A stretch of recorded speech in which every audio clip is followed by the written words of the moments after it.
नमस्कार प्रेक्षकांनो, बाई तुझा आशीर्वाद या मालिकेच्या आजच्या भागामध्ये आपण पाहणार आहोत की अवनी राजा स्टेजवरती उभा असतात. तर आता धन्या त्यांच्यासाठी हार आणून देतो आणि म्हणत असतो की वहिनी वहिनी घ्या ना हार घ्या ना. आता ते दोघेही हार घेतात. तर इकडे अण्णा म्हणत असतात की चला आता हे दोघे जण एकमेकांना हार घालतील. तेवढ्यातच या दोघांनी हार आता घातलेले सुद्धा असतात. आपापल्याच हाताने आता हार घातलेले असतात. तर अण्णा पाठीमागे वळून पाहतात आणि म्हणत असतात की काय तुम्ही हार घातले पण? मग ते दोघे म्हणत असतात की हो हो आता आम्ही हार घातले. तर इकडे धन्या म्हणत असतो की चला वहिनी आता तुम्ही नाव घ्या. मग अवनीला आता खूपच कसं तरी वाटत असतं. तर राजा म्हणत असतो की ए धन्या हे काय चाललेलं आहे, आता नाव बिव काही नको. मग धन्या म्हणत असतो की अरे घेऊ दे ना, त्या दिवशी पण वहिनींनी नाव घेतलं नव्हतं. आता हे सगळं यशादादाला माहिती असतं, त्यामुळे त्याला खूप वाईट वाटत असतं. आता काय हे करत आहेत असं आता त्याला वाटत असतं. हे सगळं खोटं आहे, असं करू नका असं तो मनामध्ये म्हणत असतो. पण आता तो काही सांगू सुद्धा शकत नसतो. मग इकडे आत्या आणि दत्ताचा मात्र चेहरा बघण्यासारखा झालेला आहे. एवढा सगळा आनंद त्यांना आता बघवतच नसतो. ते खूपच रागाने आता या सगळ्यांकडे बघत असतात. मग अण्णा आता अवनीला माईक देतात आणि म्हणत असतात की सुनबाई चांगला उखाणा घ्या. आता सगळेजण अवनीचा उखाणा ऐकण्यासाठी उत्सुक असतात आणि तिच्याकडेच बघत असतात. तर इकडे पायल म्हणत असते की जाऊबाई तुम्हाला जर काही वाटत असेल तर मला तुम्ही विचारू शकता, म्हणजे मी तुम्हाला यमक जुळवून देऊ शकते, जसं की राजा बाजा किंवा राजा आजा आजा असं आता ती म्हणत असते. त्यावेळेस पाण्या पायलला म्हणत असतो की गप ग, काही बोलत असते, नेहमी वचावचा करत असते, जरा शांत बस. मग आता अवनी माईक घेते आणि उखाणा घ्यायला सुरुवात करते. मग आता राजा मात्र अवनीकडे खूपच प्रेमाने बघत असतो. तर आता अवनी उखाणा घ्यायला सुरुवात करते. मिटले सारे शाप मिटले सारे ऋण, धनराज रावांचे नाव घेते दांगटांची सून. आता हे नाव ऐकून अण्णांना खूप छान वाटतं. तर सगळेच जण आता मोठमोठ्याने टाळ्या वाजवायला लागतात. एवढंच काय तर अण्णा आता तिथेच डान्स करायला सुरुवात करतात. सगळेच जण आता एकमेकांबरोबर आता डान्स करत असतात. तर इकडे मग नमीला अण्णा सांगत असतात की माझ्या सुनबाईंची नजर काढ. आता ते खुणावून सांगतात. मग नमी आता समोर येते आणि आता अवनीची नजर काढते. मग आता पुन्हा अण्णा म्हणत असतात की आज काही माझ्या सुनबाईला कोणाची नजर लागणार नाही. सुनबाईंनी घेतला राजाच्या नावाचा उखाणा, ए बुरी नजरवाली जरा डोळे उघडे ठेवून बघ ना. मग आता आत्या आणि दत्ताला खूपच राग येतो. किती खरंच अण्णांना खूपच मजेदार दाखवलेले आहेत आणि तेवढेच ते प्रेमळ सुद्धा दाखवलेले आहेत. आता दोघे जण मात्र तिथून रागारागानेच निघून चाललेले असतात, म्हणजे आत्या आणि दत्ता. त्यावेळेस मग अण्णा त्यांना म्हणत असतात की ए सुले जाऊ नको, थांब, सगळ्यांनी जेवण करून जायचं आहे, तुम्ही दोघं पण जेवण केल्याशिवाय अजिबात जाऊ नका. मग आता अण्णा पुन्हा माईक घेतात आणि म्हणत असतात की आपण राजा आणि सुनबाईचे लग्न बघितलेलं नाहीये, आता आपण इथे फॉर्मॅलिटी म्हणून लग्नाचे सगळे विधी करणार आहोत. आता हे ऐकून सगळ्यांनाच धक्का बसतो, राजा, अवनी आणि यशादाला. आणि पुन्हा आता अण्णा गप्प बसत नाहीत. तर ते म्हणत असतात की कारण कावळीचा शाप दांगटच्या मुलाचं लग्न अडवू शकत नाही, हे तिला पण कळलं पाहिजे. मग आत्याच्या पायाखालची जमीनच सरकते आणि तिला खूप वाईट वाटतात असं म्हटल्यामुळे, पण ती तशीच आहे. आणि आता पुन्हा अण्णा म्हणतात की गावाला पण वाटलं होतं माझ्या घरामध्ये बाई येणार नाही, बाईचे पाय लागणार नाहीत, पण सगळ्यांच्या आशीर्वादाने आज सुनबाईंचा आशीर्वाद लाभला आणि माझ्या घरामध्ये बाईचा आशीर्वाद मिळाला. आणि मग अण्णा आता त्यांच्या बायकोला आवाज देऊन म्हणत असतात की म्हणजे असं वर बघून म्हणत असतात की ए बघ तुझ्या अंगणामध्ये आनंद आज वाहतोय. आता सगळे तिथे इमोशनल झालेले असतात. आता त्या दोघांना अण्णा बसायला सांगतात. राजा आणि अवनीला तिथे खाली बसायला सांगतात. राजा आणि अवनी तिथे आता चेअरवरती जाऊन बसतात. त्यावेळेस अण्णा आता त्यांच्या जवळचं मंगळसूत्र काढतात आणि राजाच्या हातामध्ये देतात. आणि राजाला अण्णा म्हणत असतात की राजा सुनबाईंच्या गळ्यामध्ये हे मंगळसूत्र घाल. आता ते मंगळसूत्र पाहून अवनी खूपच दुःखी झालेली असते. तर यशादादाला सुद्धा आता काय करावं आणि काय नाही ते सुचत नसतं. मग राजा आता ते मंगळसूत्र घेतो आणि घालायला लागतो. त्यावेळेस अवनी राजाला हळूच म्हणत असते की राजा हे सगळं करायची गरज आहे का, प्लीज नको करू असं. पण आता राजाचा सुद्धा नाईलाज असतो. आणि मग तेवढ्यातच अण्णा म्हणत असतात की ए घाल ना लवकर, असं काय मंदागत करतोय, नुसता बघत राहिलाय. मग आता अण्णांनी खूपच फोर्स केल्यामुळे राजा आता अवनीला मंगळसूत्र घालतो. सगळेजण खूप खुश झालेले असतात आणि टाळ्या वाजवायला लागतात. आता आत्या आणि दत्ताला मात्र ते अजिबातच बघवत नाही. त्या खूप रागाने त्यांच्याकडे बघत असतात. त्यावेळेस अण्णा म्हणत असतात की ए सुले, बघ बघ बघ, तुझा शाप खोटा ठरला. अण्णा पुन्हा राजाला म्हणतात की ए राजा उभा राहा आणि डोके ठेवून अण्णांच्या पाया पड. मग आता राजा आणि अवनी दोघे जण आता उभा राहतात आणि अण्णांच्या पाया पडतात. त्यावेळेस अण्णा आता त्यांना अष्टपुत्र सौभाग्यवती भव म्हणून आता आशीर्वाद देतात.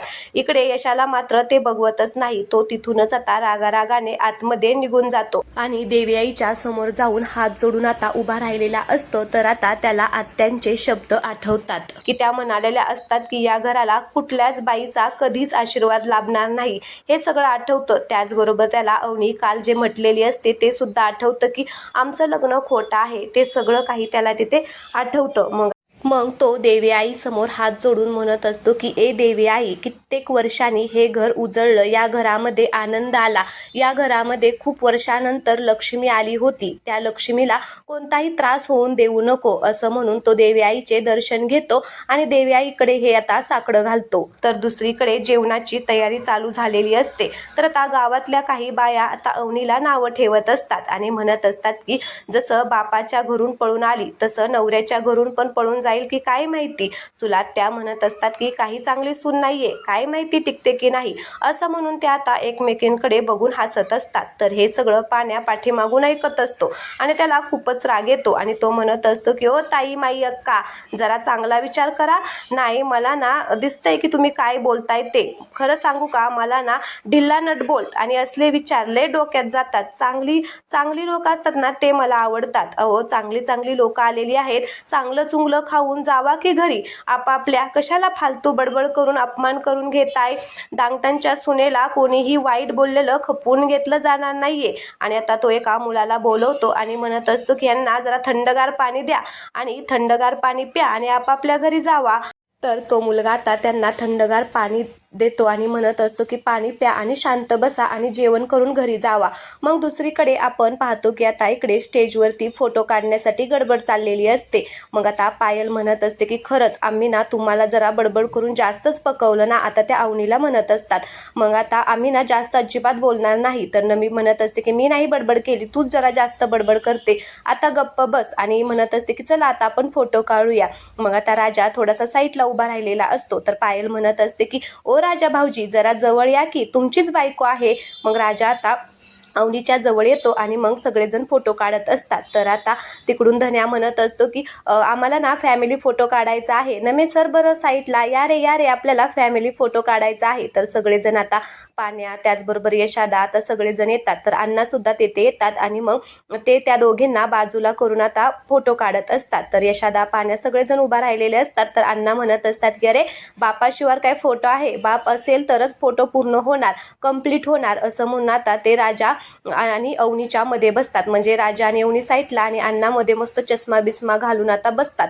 सगळेजण आता फोटो काढत असतात आणि खूप खुश सुद्धा असतात. तर मग धन्या म्हणत असतो की ए नमे, मी ना अशीच मस्करी करून राहिलो की तू पण.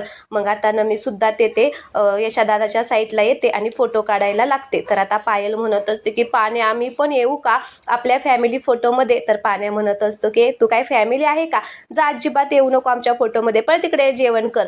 मग आता इकडे अण्णा म्हणत असतात की ये तू पण ये, आमची फॅमिलीच आहे, तू पण ये फोटो काढूया. मग पाण्या म्हणत असतो की अण्णा कशाला, पण आता तो म्हणतो की गप रे. मग आता तिथे पायल सुद्धा जाते आणि सगळ्यांच्या समोर आता फोटो काढते. आता सगळे जण एकमेकांबरोबर फोटो काढतात आणि सगळेच जण खूप खुश झालेले असतात. तर आता इकडे सगळ्या गावकऱ्यांचं जेवण झालेलं असतं, सगळेजण आपापल्या घरी निघून गेलेले असतात. मग आता पाण्या जेवायला बसलेला असतो. तर पायल तिथे येते आणि म्हणत असते की मी सुद्धा ना आता माझ्या होणाऱ्या नवऱ्या शेजारी जेवायला बसणार आहे. तर पाण्या म्हणत असतो की तू कशाला इथे बसलेली आहे, जा तिकडे जाऊन बस. पण ती म्हणत असते की नाही, मी माझ्या होणाऱ्या नवऱ्यापाशी जेवायला बसणार आहे. पायल काही आता तिथून जात नाही, तिथेच बसते आणि मग पुन्हा म्हणत असते की पाण्या, आपण लग्नाच्या आधीच एका ताटामध्ये बसायचं का? त्यावेळेस आता तो म्हणतो की अजिबात नाही, मी तुझ्याबरोबर जेवणार पण नाही. आता तो मुलगा जेवण वाढत असतो, तो म्हणत असतो की मी आणणार होतो दुसरं ताट, पण माझी काहीच हरकत नाही, तुम्ही दोघे जण बसू शकता एका ताटामध्ये.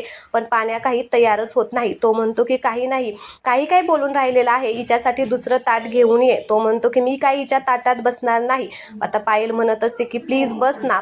तर पाण्या काही तयारच होत नाही. मग आता ते वेगवेगळ्या ताटामध्ये जेवायला बसतात. तर इकडे सगळे नातेवाईक येऊन आता राजा आणि अवनीला गिफ्ट देत असतात. त्याचबरोबर त्यांच्याबरोबर फोटो सुद्धा काढत असतात. मग हे सगळं यशादा बघत असतो आणि त्याला हे चुकीचं वाटत असतं आणि खूप अवनीचं वाईट सुद्धा वाटत असतं.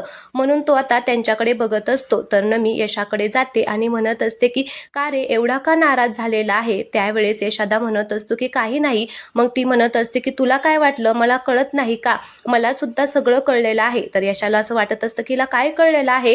तर तो म्हणत असतो की काय कळलंय? तर ती म्हणत असते की मला अवनी आणि राजाचं लग्न सगळं काही कळलेलं आहे. ती आता कोड्यातच बोलत असते.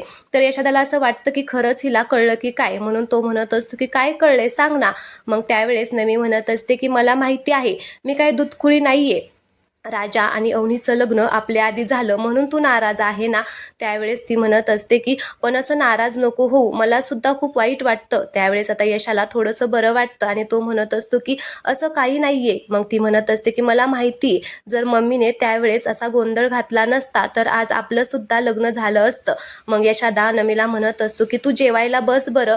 ती काही बसतच नसते. तर यशादा म्हणत असतो की बस बस, म्हणून आता तो जबरदस्ती तिला जेवायला बसवतो आणि म्हणत असतो की तू बस, मी तुला जेवायला वाढतो. आता तो नमीला जेवायला वाढत असतो. तेवढ्यातच तिकडून आत्या येते आणि नमीला म्हणत असते की जरा तुला लाज वाटत नाही का ग?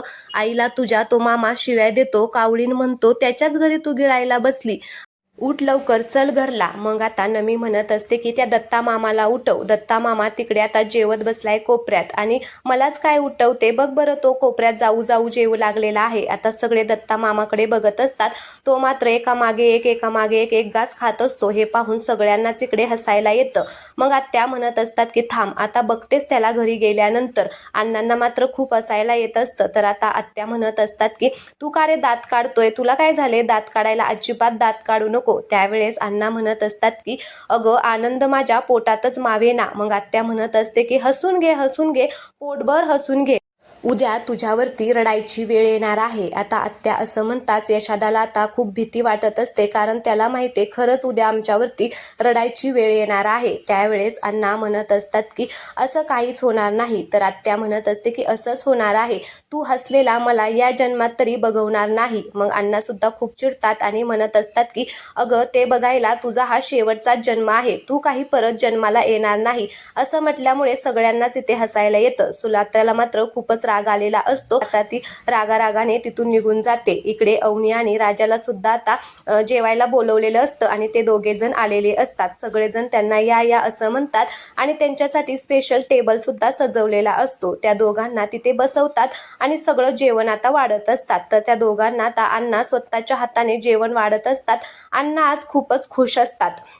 मग आता अवनी आणि राजा मात्र इकडे तिकडे बघत असतात आणि दोघेही खूपच दुःखी असतात. राजाला थोडंसं छान वाटत असतं, पण अवनीमुळे तो सुद्धा नाराज असतो. तर पायल आता राजाला म्हणत असते की राजा भाऊजी चला आता तोंड गोड करा. मग राजाला असं वाटत असतं की त्याचंच तोंड गोड करा असं म्हटली, म्हणून आता राजा लाडू खायला लागतो. तर आता पायल थांबवते आणि म्हणत असते की अहो तुमचं नाही, तुमच्या बायकोचं तोंड गोड करा. आता राजा अवनीकडे बघतो. आता तो खूप घाबरलेला असतो, पण आता तो काही भरवतच नाही. मग अण्णा म्हणत असतात की अरे असा काय बघत बसलेला आहे, भरव की सुनबाईला लाडू. मग आता राजाचा नाईलाज होतो आणि तो अवनीला लाडूचा घास भरवतो. अवनी सुद्धा आता तो घास खाते आणि मग सगळेजण टाळ्या वाजवतात. तर दुसरीकडे आपण पाहतोय की आत्या आता खूपच रागारागाने दत्तादादाची वाट बघत असते. तेवढ्यातच दत्तादादा मस्त जेवण करून फुल पोट भरून ढेकर देत आतमध्ये येतो आणि मग आत्या म्हणत असतात की आला का, जेवण करून आला, कशी होती बुंदी, कशी होती? त्यावेळेस तो म्हणतो की हा बुंदी एकदम मस्त होती आणि तुला सांगतो पनीरची भाजी तर लईच भारी होती. मग आत्या म्हणत असतात की हो का, मग आणायचं नाही का घरी ताट? त्यावेळेस तो म्हणत असतो की मग सांगायचं ना, आणलं असतं मस्तपैकी सगळं ताट बनवून. अगं तो अण्णा मला हात पण धुवू देत नव्हता, लय खायला चारलं त्याने.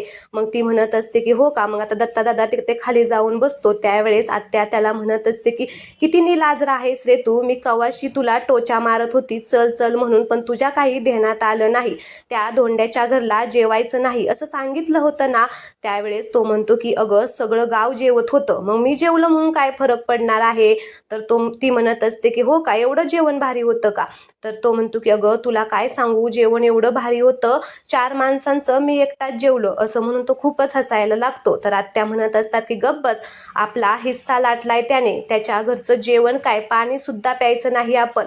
त्यावेळेस आता तो म्हणत असतो की नाही नाही, आता ना मी पुढच्या वेळेला अजिबात त्याच्या घरी जेवायला जाणार नाही. तर आत्या म्हणत असते की चांगलाच माज आलाय ना त्याला, आता त्याचा माजच जिरवते, त्याच्या घरची सून पळूनच लावते. मग दत्ता म्हणत असतो की काय करणार आहे तू. त्यावेळेस मग आत्या फोन घेते आणि म्हणत असते की बघ आता मी काय करते ते, असं म्हणून ती चंद्रकांत मानेला फोन लावते, म्हणजे अवनीच्या वडिलांना. पण फोन आता अवनीचा भाऊ उचलतो महेश, आणि म्हणत असतो की कोण बोलतोय. तर आता आत्याबाई म्हणत असतात की चंद्रकांत माने बोलताय का. त्यावेळेस तो म्हणतो की नाही, मी त्यांचा मुलगा बोलतोय.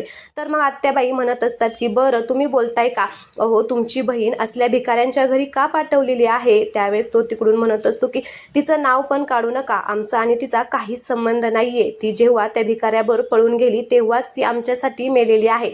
मग आत्याबाई म्हणत असतात की असं काय करताय, तुमची बहीण आहे ना, असं नाही म्हणायचं, या भिकाऱ्यांच्या घरी ती अजिबात सुखी राहणार नाही, तिला अजिबात तिथे पाठवू नका, घेऊन जावा, ह्यांच्याकडे काय आहे, काहीही नाही, तुमची बहीण खूप नाराज आहे, तिला तुम्ही घेऊन जावा तुमच्या घरला, ही माणसं अजिबात चांगली नाही. त्यावेळेस तिकडून अवनीचा भाऊ म्हणत असतो की नाही नाही, आत्ता तिने आमचा खूप अपमान केलेला आहे, आमचा आणि तिचा काहीच संबंध नाहीये, सांगितलेलं कळत नाही का. त्यावेळेस आत्याबाई म्हणत असतात की अहो आज त्यांनी पुन्हा एकदा लग्न लावलं, रिसेप्शन ठेवलं होतं, अख्ख्या गावाला जेवण दिलं, आणि त्याचे व्हिडिओ मी तुम्हाला पाठवते, एकदा बघा तुम्ही, तुमची बहीण खुश आहे का बघा. त्याने ना अडकवले तुमच्या मुलीला संपत्तीसाठी, त्याला पैसा पाहिजे होता तुमचा, त्यामुळे त्याने तिला अडकवलेला आहे, तुमच्या बहिणीला घेऊन जावा, मी तुम्हाला व्हिडिओ पाठवते आणि मग तुमचं तुम्हीच ठरवा.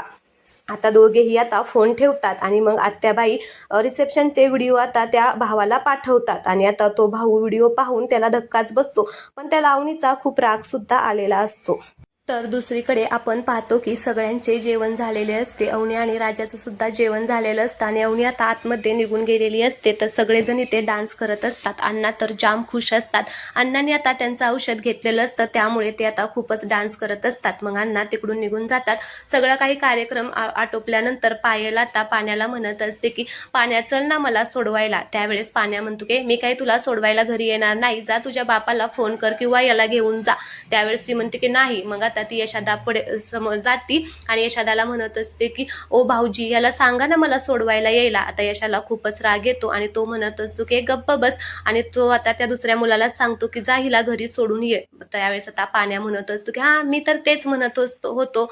मग यशादा पाण्यावरती सुद्धा खूप चिडतो आणि म्हणत असतो की ए गप्प बस पाण्या तू. तर आता पायलला खूपच वाईट वाटलेलं असतं. तर नमीकडे आता नमी जवळ येते आणि म्हणत असते की यशा अरे एवढं का रागवतोय, काय झालं, ती म्हणतीये ना सोडवायला येऊ दे पाण्याला तर जाऊ दे की. त्यावेळेस तो म्हणतो की गप्प बस, तू पण गप्प बस, जावा म्हणलं ना, खूप छान झालं तुम्ही रिसेप्शनला आला. तर तो हात जोडून म्हणत असतो की बरं वाटलं तुम्ही सगळेजण रिसेप्शनला आला म्हणून, आता जावा आपापल्या घरी. त्यावेळेस नमीला खूपच राग येतो आणि ती म्हणत असते की हे बरं आहे तुझं, मदत वाटली की बोलवायचं, मदत नाही की घालवायचा, मला बोलायचंच नाहीये. तर तो म्हणतो की हा जा तू तुझ्या घरी.